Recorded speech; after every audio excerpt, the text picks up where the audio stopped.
Hello everyone and welcome back to the channel, and today I'm back here with another My Team Career Mode video, and it is qualifying for the British Grand Prix. Been a little while since the last qualifying, of course, a week ago, and that was for the lovely Austrian Grand Prix. If you guys haven't watched that already, you might want to click off the video and watch that now, because we're going to start off today's video by returning to look at the race results from that race weekend. And as you can see, it wasn't too bad of a result at all for us. A P4, our first non-win of the season, which has broken a 5-race win streak, of course, with us winning at Mexico the season finale last season, but 4 wins in a row at the start of the season, 2 fastest laps, and then a P4 at Austria, where we started just outside the points after a 5-place grid penalty thanks to a CE change, means that we are in a really great position for the second half of the season. Second half of the season is a lot weaker than my first half of the season. We're going to be quite weak compared to the AI at Hungary and Belgium. We're going to be probably a little bit off the Red Bulls at Britain. Hungary might stand a chance with strategy, maybe, but Belgium, you know, it's a one-stop strategy. The Red Bulls should have a lot more pace than us there, than myself. Don't know about Yuki, but I definitely think that it is going to be a stronger second half of the season for Mexico. We had the stronger first half of the season. I think the Mexican Checo Perez should have a stronger second half of the season. So I think, really, we're going to have a title fight on our hands when we get to Mexico and Saudi Arabia. I really, really do. We do lead by 40 points after Checo Perez started on pole at the Austrian Grand Prix last time. He then lost a place to Verstappen, who went on to win in the pit stops. And then in all the carnage that ensued later in the race, when I do believe it was Mr. Robert Schwartzman who span. He then collected Kimi Raikkonen. He broke his front wing quite severely. He was then left as a back marker, and then Perez, Verstappen, Bottas had to come and lap him. Those guys were going pretty slowly through that section. Perez, though, was offline trying to race Bottas a little bit, but he couldn't move across because Bottas had the slightest of overlaps. Raikkonen was in front, so he was forced to back off, so he didn't go into the back of Raikkonen, the back marker, making way for him, which basically meant that Raikkonen, it wasn't his fault, of course, cost Perez the P2. He was much quicker than Bottas, started to challenge him a bit later in the race, couldn't get the move done, and it left him P3, with ourselves P4 after overtaking Charles Leclerc, who finished P5, Sainz, who finished P6, and Ricciardo, who finished P7. Norris also got caught up in that sort of an incident, because a lap later, when those guys were trying to lap the back markers, Kimi Raikkonen was entering the pits for a new front wing, and Norris ended up trying to dive to the inside, maybe trying to go off a different line compared to his teammate Daniel Ricciardo, and ended up ploughing into the back of Raikkonen, had to pit for a fresh front wing. Yes, he did take the fastest lap, but couldn't recover to the point, so he didn't get the point for that position. Gasly, mechanical failure for him. He struggled last race. Stroll and Alonso, really great one for them. They got in the points, P8 and 9. My teammate Yuki Tsunoda was looking really strong until, of course, very early on, he had that mechanical issue. Didn't have a mechanical failure, but it cost him so much time. Backed up a massive train. Stroll and Alonso got through. They took points, and Yuki finished way out the points. He did recover and drove well after that, but really, that early reliability issue cost him points. Hamilton took grid penalties, recovered to P10. Not too bad of a result for him there. 2 P10s in a row. That's got to be frustrating for the Brit. And then, of course, you've got some other drivers like Vettel finished outside the points. So did George Russell in his Williams. He was P14, a really great result for him.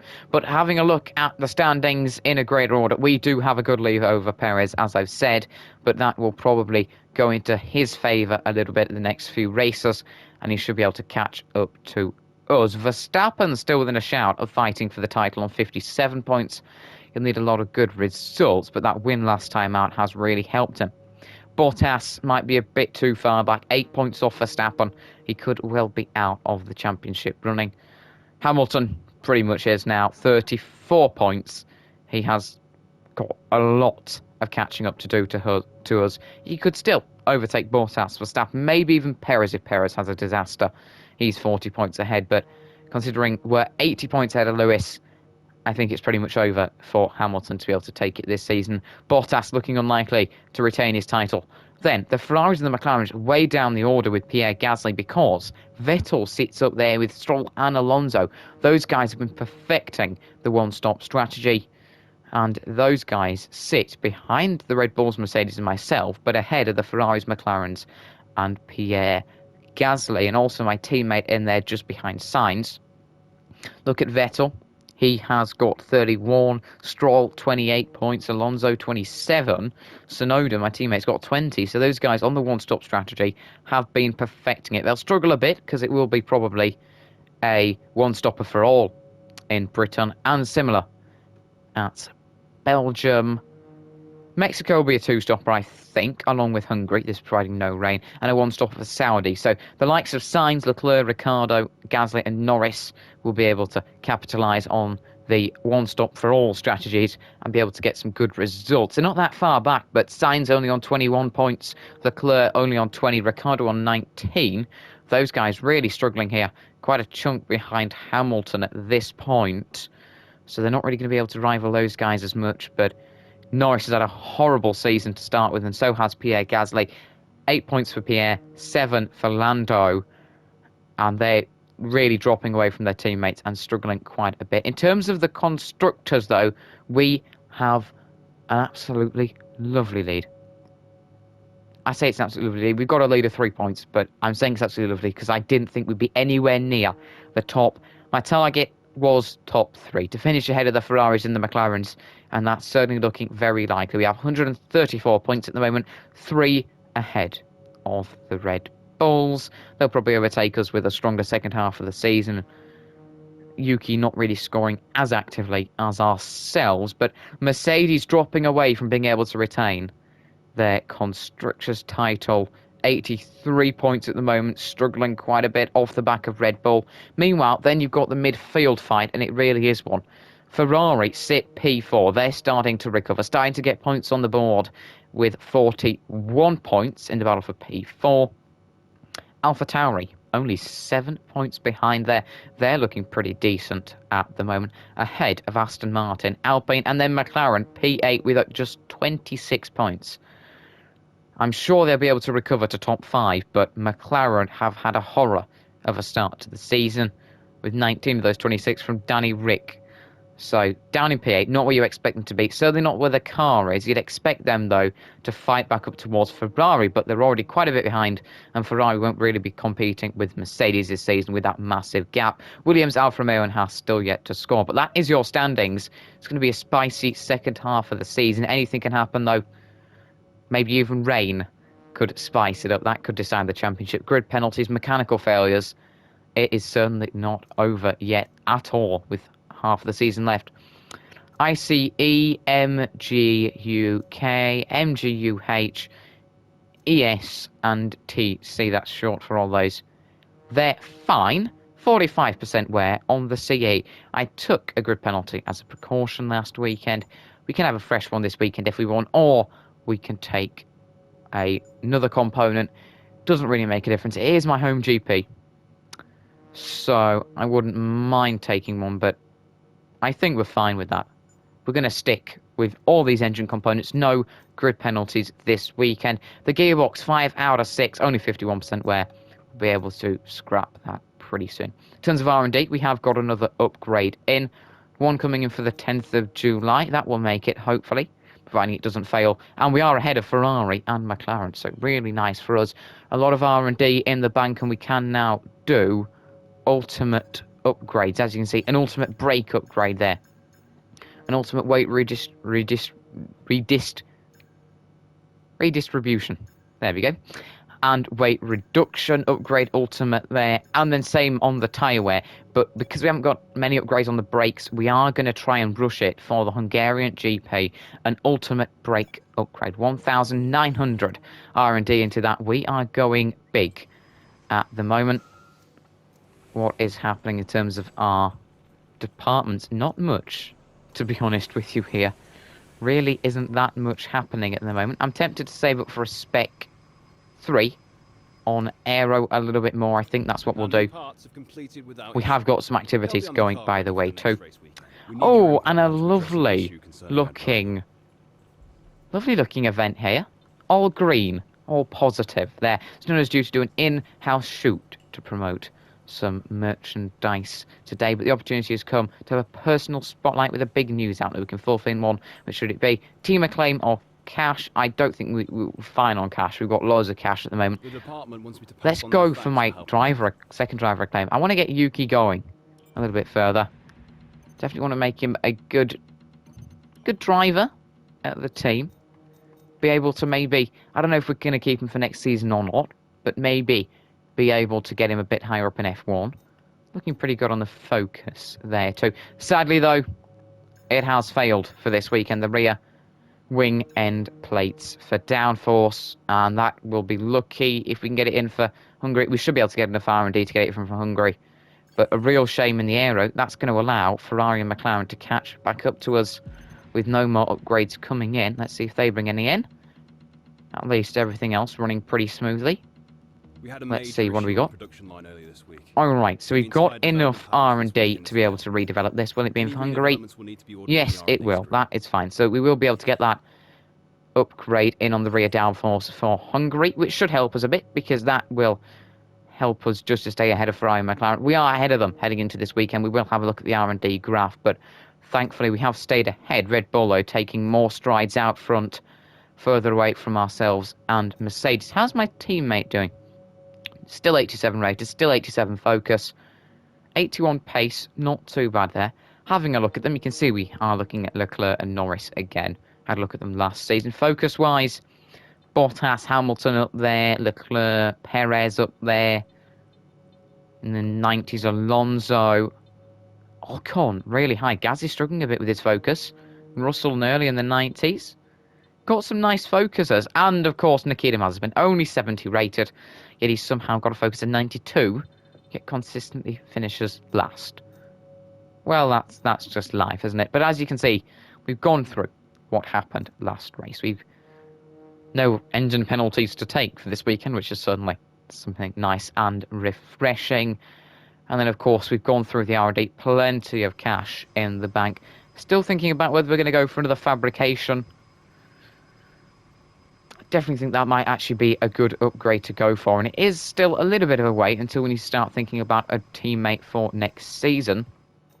Just to give you an example of someone like Charles, though, now 13.52, that could rise to something like 15. Not going to get Hamilton, but look at that, 21 million there.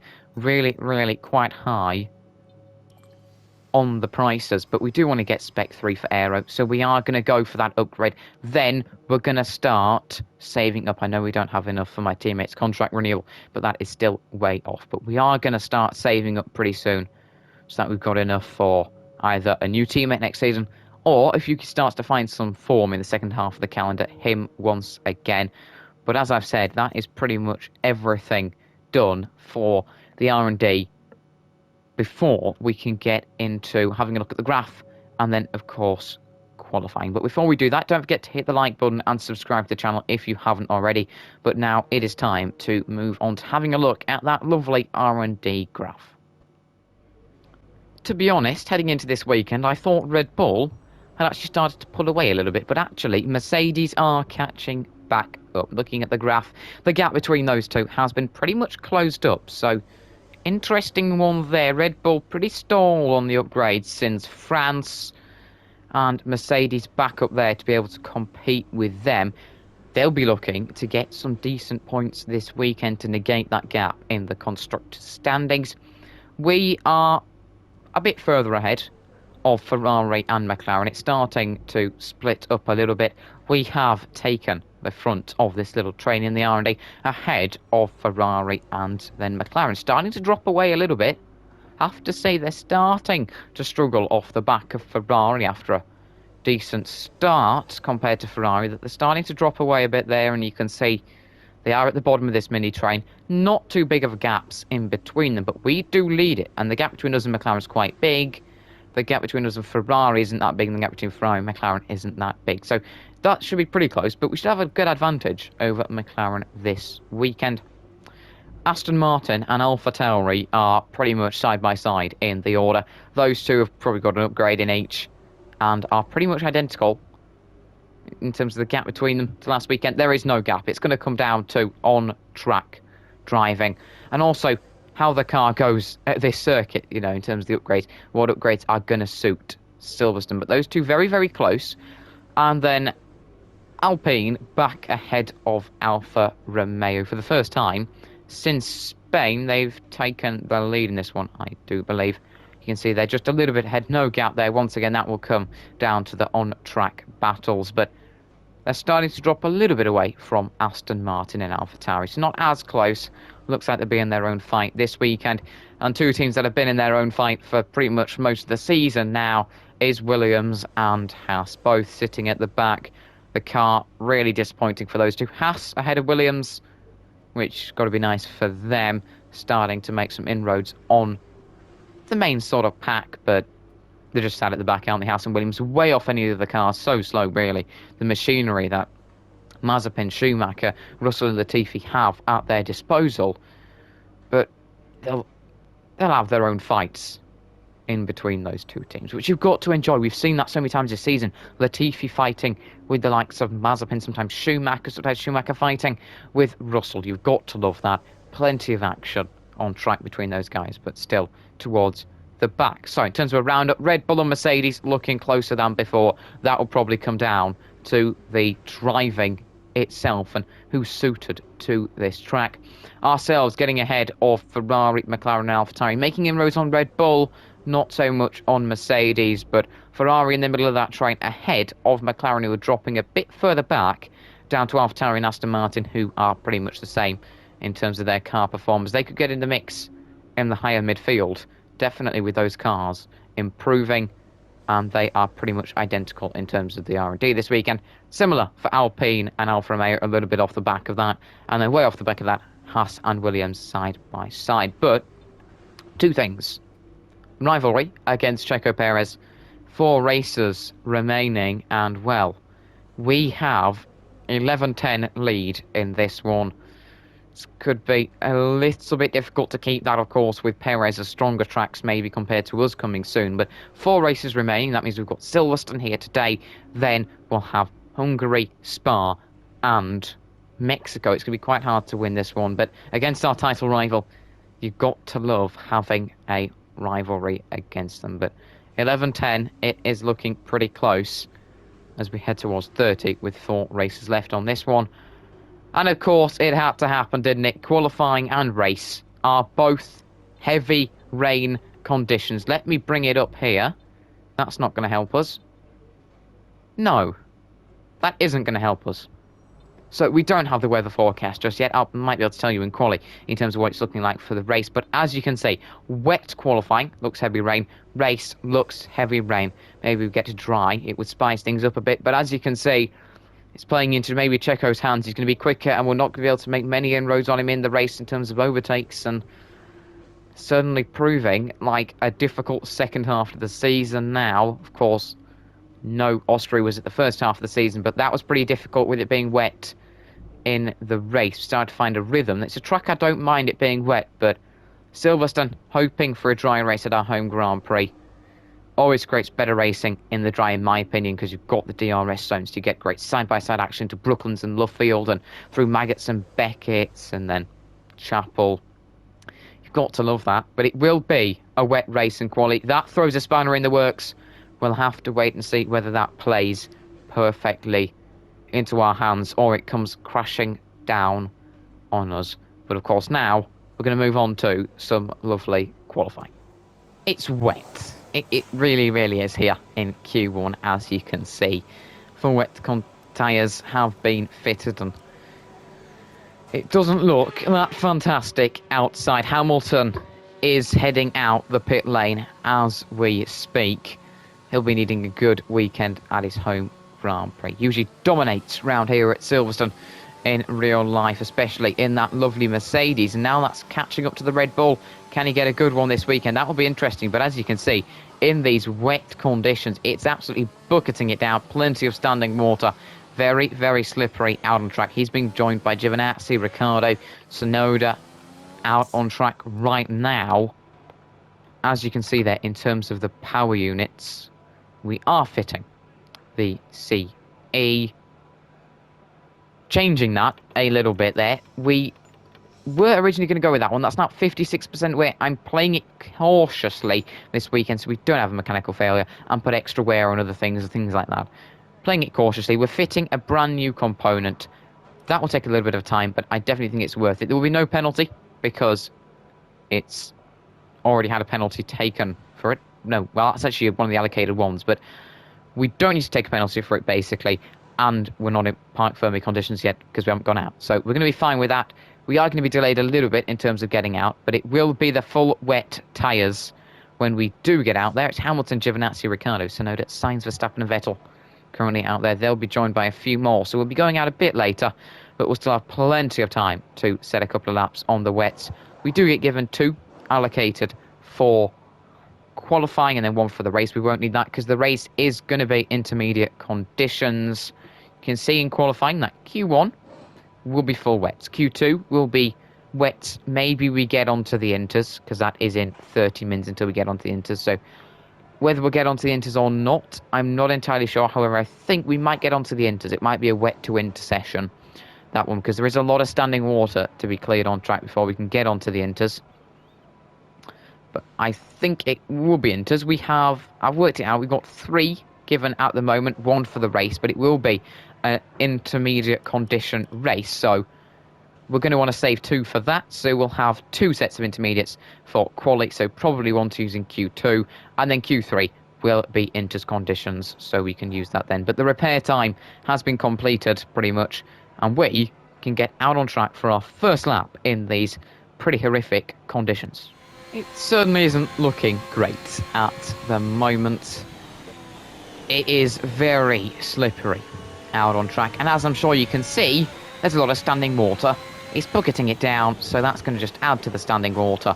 So whenever it is starting to lighten up a little bit in terms of the amount of precipitation that is going to be coming down, we're still going to have an awful lot of standing water to clear. So it's going to be a very difficult session for ourselves. It's all about pushing in these conditions, but so easy for the car just to slide around.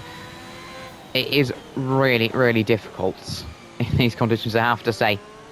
Really, really slippery, really, really wet, and this is virtually the wettest you're going to get it.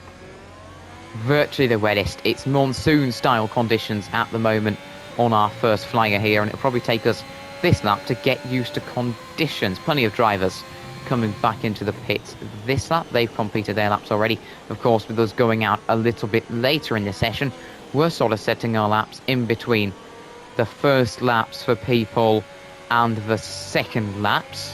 However, we know that you can be a bit more clever and do a few at once. Generally works better with the way I drive on this game, but quali always a little bit weaker for me than the race, and I do generally prefer inters conditions to wets, apart from a couple tracks.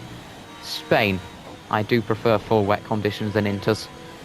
Don't go too badly around there in full wets, but as soon as you get into inters, a bit lighter rain, we do start to struggle a little bit with tyre temps. What is on that curb there? My days, putting some life into me this lap. That has wrecked it. It hasn't been the best of laps, to be honest with you. It's been okay. It's been a decent starter. Could have been much worse, but that has cost us quite a bit of time. I'm just glad we're the right way round and we haven't taken any damage. Bottas, 1 minute 38.4. That is a stunner of a lap. He wants to try and retain his title, so he's going to struggle to do that. We don't go last, which is certainly some sort of an encouragement. I suppose we're ahead of Nikita Mazepin. That ain't much of a consolation, though. We are struggling in these conditions, as I'm sure you can see. A little bit of a lock-up on entry there, plenty of them. Schumacher gone quicker than Schwartzman. Schwartzman really, really struggling. The F2 driver from last season, of course. He was a rookie last season. No rookies on the grid this season for us. A bit disappointing. I haven't had anyone new, but a bit of a messy start to this one. Latifi goes quicker than Mazepin. No surprises there. Despite Mazepin's extremely good focus, he's got better focus than about half the grid. It certainly isn't really showing, thanks to his stats. And he is lower than Schwartzman in the order, but he is in a worse car, so that's probably why. Don't know what to say about this lap, other than it's been terrible. We're not finding pace here. We really aren't. Tyre wear's not a problem. We've just got to pump the laps in. You can see tyre wear's not a problem around here. It never really is too much of a problem around here. Certainly not in these wet conditions. So generally we could go out on these tyres again and they'll be like half a tenth slower. So really it doesn't matter in terms of the situation. The wets don't wear much, and we found that I think that's where the curb meets the grass. By not going over it too much, it saved us a little bit of time here. But we're not going to be going overly quicker this lap, I have to say. We are a little bit slower through there, not taking the optimum line. And we might start to see pretty much most of the track to ourselves here, because it is really becoming a lot quieter, as I'm sure you can see out at the moment. And now, for the third lap, maybe we'll start to find some sort of pace here.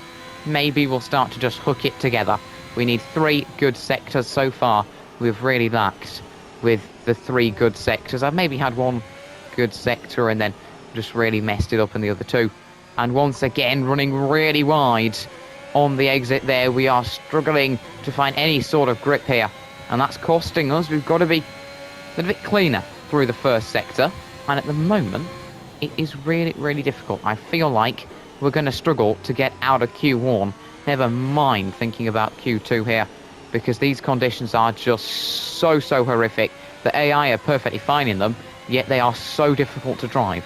Now we're starting to turn it this lap around a little bit. I don't know how much fuel I've got left. Hopefully they've fueled us for quite a few laps, because I certainly don't want to suddenly run out of fuel on a decent flyer. But time's starting to tick away in this session, and it's not looking great for us as it stands. Can we keep it nice through Maggots, Beckett's and Chapel, this lovely section in the middle sector? We don't take the bump on the exit. That's going to save us, surely. It does save us quite a bit now. Right, come on, let's just hook this together at the end of the lap. Always got to want to hook it together at the end of the lap. Nice and aggressive on the throttle. Now, despite the messy first sector, we are going to be hopefully improving. As I say that, we are scruffy in Sector 3. We can't hook up a lap here. Sector 2 is decent.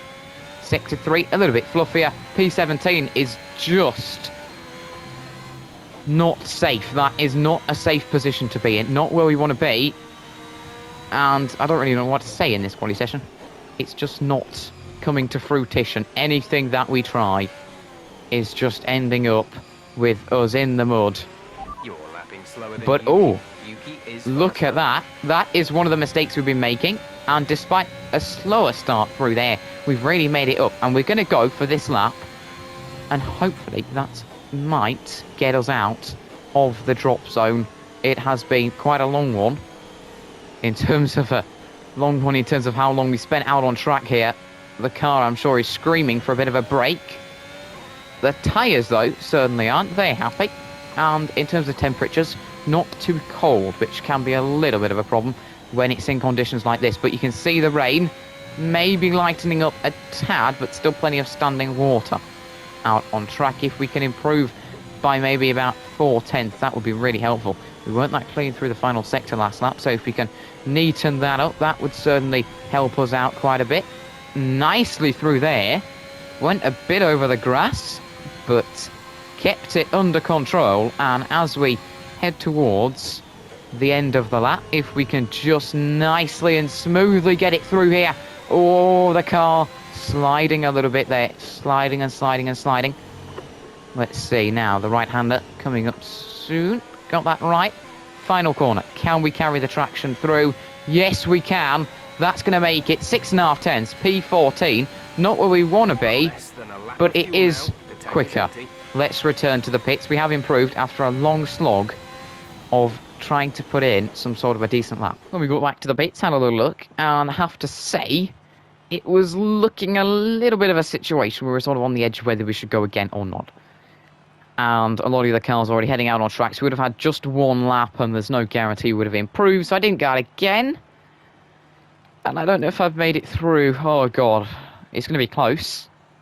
Ocon, Giovinazzi. Yes, P16. Oh, my days. Oh, we have scathed through there by a tenth ahead of Mick Schumacher. Who have we lost? We've lost Mick Schumacher, Kimi Raikkonen, Robert Schwartzman, George Russell, Nicholas Latifi, and Nikita Mazepin. So both Haas, both Williams, Alfa Romeo of Raikkonen, and Aston Martin of Schwartzman. Before we go and have a look at the bottom of the field, let's have a look at the top. Mercedes looking a bit dominant over Red Bull this week, and that is positive for ourselves. In the drivers, of course, against Checo, and the constructors against Red Bull. But the Mercedes 1-2, Bottas ahead of Lewis Hamilton here in Q1. The gap 0.3. So those two pretty comfortable up top, way ahead of Charles Leclerc in his Ferrari P3. He's 7.5 tenths behind Hamilton. The Mercedes looking so strong in these conditions. Leclerc, though, really doing well in his Ferrari, and he's quicker than Perez, who leads Verstappen. No real surprises there. Perez with better focus, and of course fighting for the championship. But Perez P4, he'll be looking to improve on that, especially with Charles Leclerc in front. Leclerc looking really strong in these conditions in his lovely Ferrari, and Red Bulls will be needing to close that gap to Mercedes because they don't want to invite Mercedes into the Constructors' Championship fight for the end of the season. Carlos Sainz looking strong though, P6, bit off his teammate, but really not that far off Verstappen there, so be happy with that in his slower Ferrari.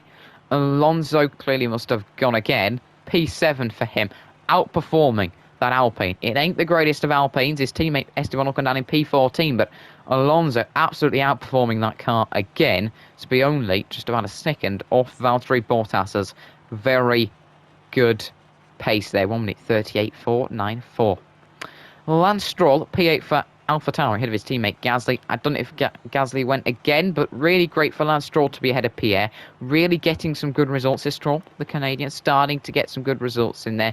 He's got to be happy with that Q1 performance to be ahead of his teammate. A little bit off Alonso, maybe a bit disappointing there, but he is comfortably through with Pierre Gasly. The McLarens are struggling, and I think they might have gone out again, I'm not entirely sure, but P10 and 11, way off Charles Leclerc and Carlos Sainz by 0.2, but a lot of positions from Norris to Sainz, 0.2. Then you look at Charles Leclerc, about 0.4. So the gaps are pretty big there, and he is really struggling. So is his teammate Danny Rick. The McLarens are a little bit behind in the R&D, but struggling compared to the Ferraris, of course, as you'd expect, but maybe a little bit more than you would expect. McLaren's P10 and 11 behind the AlphaTauris and the Alpine of Alonso, so struggling for pace. Really, really are. Yuki Tsunoda, P12, my teammate, the last of those in the 1 minute 39s. Only two in the 1 minute 38s, 10 in the 1 minute 39s. It's not fantastic, it's not terrible. I would have been hoping maybe he could have been ahead of the McLaren. He's got a much better car, thanks to the team, but he's doing pretty well this season. It's not been a disaster. It certainly hasn't really been extremely fantastic so far, but P12, he's through. That's what's important. Hopefully he can maybe finish ahead of Stroll and Alonso when we get to the business end of things. That would be helpful. Vettel, P13, struggling a bit in his Aston Martin. Similar car to the AlphaTauris, but not got the pace. Just really isn't there. The car on paper is good. Not really hitting the marks out on track. Ocon is okay in his Alpine. I mean, he'll be happy to be ahead of both Alfa Romeos. Not the best there, though. P14, he's through there. That's important. And again, Antonio Giovinazzi, the Italian, performing really well there. P15, also through to the next part of quali. With ourselves, P16, just scavenging it through with a 1 minute 47.41. Need to go a lot quicker than that in Q2 if we're going to get out of qualifying. However, I wouldn't be surprised if we end up seeing the intermediates. Then, your bottom 5. Mick Schumacher, out of quali. P17, though, in that house is a fantastic result in a very slow car, way ahead of George Russell, the nearest driver in a competitive car compared to his. You know, a similar car, the Williams and Haas pretty close, so really fantastic lap from Mick Schumacher. Nearly got out of Q1, thanks to us not going out again. down in 18th Raikkonen, that's what I was going to say, for Alfa Romeo. His best lap 1 minute 48.44, just off the back of Schumacher by 11 hundredths. But overall, a bit disappointing, considering where his teammate is. Quite a bit in front, actually, I have to say about 4 tenths. But Raikkonen has struggled a little bit this season compared to his teammate. Maybe his career starting to get towards the end, of course, with him being quite old on the grid now. Maybe we'll see him retiring at the end of this season. But P18 isn't a disaster, ain't really that fantastic. Robert Schwartzman, though, is really, really not hitting the marks compared to his teammate. Nearly a second slower. He's had some good quality performances, but today in the wet, not got the experience maybe, really struggling as Aston Martin. Best lap of 1 minute 48.97, and P19 has got to be disappointing for him. The Aston Martin, similar pace to the Alpha Tauris. He should be a lot higher up the order than down in P19. Russell ahead of Latifi, no real surprises there, and ahead by a very large amount. That is 7 tenths. So Russell looking strong, just not really pulling out a Mr. Saturday performance compared to what Mick Schumacher has managed in his Haas. Then Latifi and Mazepin, extremely close there. 1,000th between them. Nice to see a fight between those guys there. Really close, but Latifi ahead of a focused Nikita Mazepin. But we do lose Schumacher, Raikkonen, Schwartzman, Russell, Latifi and Mazepin in Q1. Time for us to move on to Q2 and see maybe if we can start to find some form to make it through to the final part of qualifying. I have to say, intermediates have arrived a little bit quicker than I was expecting. Apparently, now the faster tyre. Actually, by a lot. Wow, it must have really brightened up. Apparently, it's still supposed to be heavy rain. But there's now a little bit of sun on the cards, which you've got to like. It's looking a bit sunnier for Q3, potentially 30 mins on in this session. It will still be enters, but 60 mins, it will be dry. So the question is, will we get to dry conditions by the end of qualifying? Whether we'll get to see that or not, I'm not sure. The track looking a little bit drier. Yes, it does look a little bit dry. Still a good amount of standing water, but we're on the intermediates. It's looking drier, and now we should be able to actually put a decent lap in. So we're going to go out on a fresh set of inters in Q2, get out there early and test out how the conditions have changed. I'm hoping we don't have to spend nearly 10 minutes out on track just to try and put in an okay-ish lap like we did in Q1, but have to say the conditions looking a little bit nicer here already. It feels so much better. Before it was way too slippery. Now you can be a bit more aggressive. As I say that, we might just have found the limit there. It will take me a bit of time to work out where we can sort of go, but only a lift now. Antonio Giovinazzi 1 minute 39s, so not improving overly here in quali, but improving by quite a bit. So we are starting to see some better lap times. 1 minute 38.453 for Carlos Sainz, the Spaniard, going well at the moment. Looks like we've got a Red Bull and a Mercedes coming up. Whether that's to start or finish their lap, we'll have to wait and see. But maybe one of them is having a little think about it. Norris 1 minute 37.5. Verstappen 1 minute 37.1. Then 1 minute 36.8 for Hamilton. 3 tenths quicker than the Red Bull of Verstappen. That is surprising. Not as quick on this lap so far. We're more focusing on that. But wow, Hamilton at his home GP. Really nice in Q2. Fantastic lap there. Quite a bit quicker than the Red Bulls. That's what we're seeing, despite the little difference in car quality.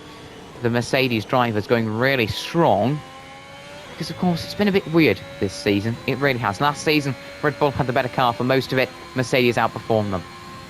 Then this season, at the start, Red Bull was so much stronger than Mercedes, considering they had identical cars pretty much. Perez 1 minute 36.3. I take it back about the Mercedes looking fantastic compared to the Red Bulls this weekend. Perez, wow. And he is trying to capitalise on the fact we're not going to be as strong as him this weekend. With that sort of a lap, he certainly is doing exactly that. And wow, Sainz only P10. The track is drying out. The conditions are getting better. And wow, 10 to 15 minutes, rain will lighten up. This will be a changing session. No one is going to be safe. No one is going to be safe until the flag in this Q2 session. It's going to be a very exciting session. We might get into dry conditions by the end of it. We might. Yuki only just ahead of us in the order. We are safe as it stands, but to be honest with you, we're going to set a lap here. Maybe. No. I'm going to back off. It's going to be a lot quicker at the end of the session. We're going to back off, return to the pits, and go out again, because that order is pretty rubbish at the moment. It is going to be so much better in terms of the conditions. It's going to be a few tenths quicker, if not a seconds quicker. And anyone who doesn't go out again could pay the price. So we're going to return to the pits, save the tyres, go out on these ones again later in this Q2 session. As you can see, we are back out on track. The order doesn't really matter at the moment. Sainz P15, he will not be staying there, but the rain a little bit lighter, the conditions a little bit better. Tsunoda, my teammate, in front of me. Always nice to be going 2 by 2 in a sense. Hopefully both of us can get our cars towards Q3. One Mercedes hasn't gone out. Now that's a risk, I have to say. In these changeable conditions, that is a very, very big risk, because I don't know if that's Bottas or Hamilton, but if they... I don't know if they've gone out again. If they've already gone out again, then they'll be fine, since, of course, the first laps. But if they haven't, then they could be in for a bit of a shock in terms of where they find themselves in the order. That's a bit of a risky decision. Everyone's out. We know they're changeable conditions, and we know that everyone's going to be improving. So it really could be quite a spicy finish to Q2 here. Anyone can get out as long as they just put in a good lap here. We are not doing that. However, we should just have enough time to do another one, hopefully, because we're not exactly hurtling along at incredible speeds this lap. Now we can start to find a bit of pace. Sector 2 definitely showing for us. Sector 1 we've certainly struggled in the wet conditions. Sector 2 and 3 not as bad, especially Sector 2 through Maggots and Beckett. We've been driving pretty nicely through there as long as we get the exit right, and we are very shaky. Slide a bit, and that's going to lose us most of what we've just gained. Will there be time to go for another lap at the end of this? That is the question. And now drivers starting to improve. We're going to see plenty of faster laps, and that Mercedes will be hoping that they've already got a very good lap compared to what everyone's going to set. No one's gone quickest really. We're going to be able to go again, which is pivotal, because it's not exactly been the best of laps here. Verstappen down to P12. Perez goes quickest. No surprises there. 1 minute 36.0. Hamilton goes quicker, so it's Bottas in the pits. He'll be looking not to hurtle down the order. Verstappen needs to improve. So do we. Right, okay, Verstappen's now gone quickest. Nice work from him. Stroll, Vettel, Giovinazzi heading out of quali. And so are we, as it stands here. Not really finding any sort of pace at this point. And now, through Luffield, we need the exit because we've really messed it up. We are struggling for any sort of pace, any sort of grip here in quali. And it could be a very disappointing result unless we can get our act together. It's just not to be today, is it, in quali? Not to be at all. Come on, let's push it, let's push it. A little warning there. That's all right. We take a couple of warnings, as you do. But it looks like this will be a Q2 exit for the first time in a little while, I have to say, as we are just going to get it nice on the exit. That's going to save us a lot of time. 4 tenths slower than Stroll at the moment, his lap, so we're not going to be going anywhere near him, really, I don't think.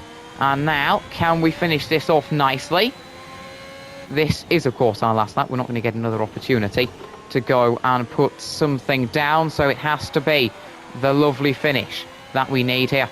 Can we get it nicely through the final bit? Where will we go? A disappointing qualifying here at Britain for us. It would have been a dry Q3 session, but to be honest, it was never really our target. We weren't really going to get there. We've just struggled all through quali today. It's not to be. It's been a messy quali from me, and it is P15, so a lot of work to do if we want the points. Meanwhile, Checo Perez is nicely sat up at the top. He'll be looking for some very decent points, maybe a podium, maybe even a win in the race. Meanwhile, we are going to be very happy if we can get up into the points in what will be treacherous intermediate conditions. But Verstappen, Hamilton and Perez separated by 600. Nothing in it for the top three. Those guys looking really fantastic. And Bottas didn't go out at the end. It is only 2 tenths behind Verstappen. So the Red Bulls and the Mercedes, there's nothing we can really say about where we think they're going to be in Q3 because we don't know. The Red Bulls could really show that they've got the better car, or the Mercs could put in an absolute performance. But from what I've seen so far, it is really going to come down to the drivers. I think Red Bulls will probably have a little bit of an advantage, maybe, compared to the Mercedes, definitely because of the car, but they're going to get in the mix. Hamilton looking really decent, but Perez and Verstappen also looking fantastic. Bottas too. Any of those four for pole, definitely. Then Daniel Ricciardo and Lando Norris recovering from a disappointing Q1. Ricciardo up in P5. Only 3.5 tenths off Verstappen, in fact, slightly less than that by 9 thousandths. I won't make it sound any worse than it is, of course, because Danny Rick there really looking strong in these wet conditions. He'll be looking forward to the race, and I have to say, the Honey Badger P5, maybe not used to this back in Australia, but wow, really acclimatised to it today. P5 ahead of Carlos Sainz, and then Charles Leclerc, Lando Norris after him. So Sainz quite a bit off Ricciardo. Ricciardo's generally struggled out the four, but in Q2, looking the strongest, of course. That could flip around in Q3. Again, like with the top four, any of those guys for pole, and then any of these guys for P5, because although Sainz is ahead of Leclerc, those two pretty much inseparable. They just swap tenths in each session. And then Lando Norris off the back of that, but we know he generally does get better results than Ricciardo, and he'll probably fight back in Q3. Gasly has made it through, no surprises there. Pretty close to the back of the McLarens and the Ferraris, maybe looking to get ahead of one of the McLarens by the end of Q3. And then Alonso has made it through in that Alpine. A stunner of a performance there from Fernando. Got to be happy with that. Really, really good. I don't think he'll be able to get anything better, really, than P10. He might, but he's going to struggle. But P10, the Spaniard, in his Alpine, what a result there. A really poor car, but maybe the conditions playing into his hands, and a really good result for him. Yuki narrowly misses out on the final part of qualifying. P11 for him. I say narrowly. It's by a place, but by 2 tenths. Still a decent result. And I say that because he's ahead of both Aston Martins and Lance Stroll and Esteban Ocon. You've got to be happy with that. And it is Lance Stroll, P12. Still with low focus. Not too bad of a result there. Only 4 tenths off his teammate. 2 tenths off my teammate. So Lance will be happy with P12. Might be able to capitalise on others' struggles in the race to take some points.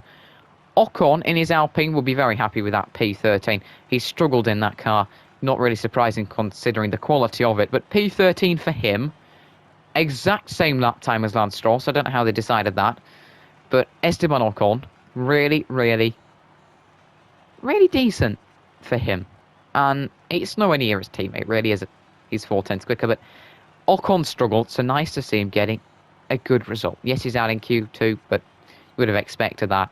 Same lap time as Stroll, and pretty decent in his Alpine. Starting maybe to find a bit of pace in it in these wet conditions. Vettel, pretty close behind in P14. The German in his Aston Martin. Yes, he's ahead of his teammate on the grid, but a similar car to the Alpha Tauri in terms of the R&D, and he is not ahead of Lance Stroll. So another disappointing result for Vettel. He'll start P14. He's got a lot of work to do if he wants some decent points in the race. And I say decent points, he's got a lot of work to do if he wants to get into P10. So a bit disappointing for him, and similar for us. Just off the back of Vettel, pretty close to him there, under half a tenth, but not to be. I'm really, really frustrated with that quali.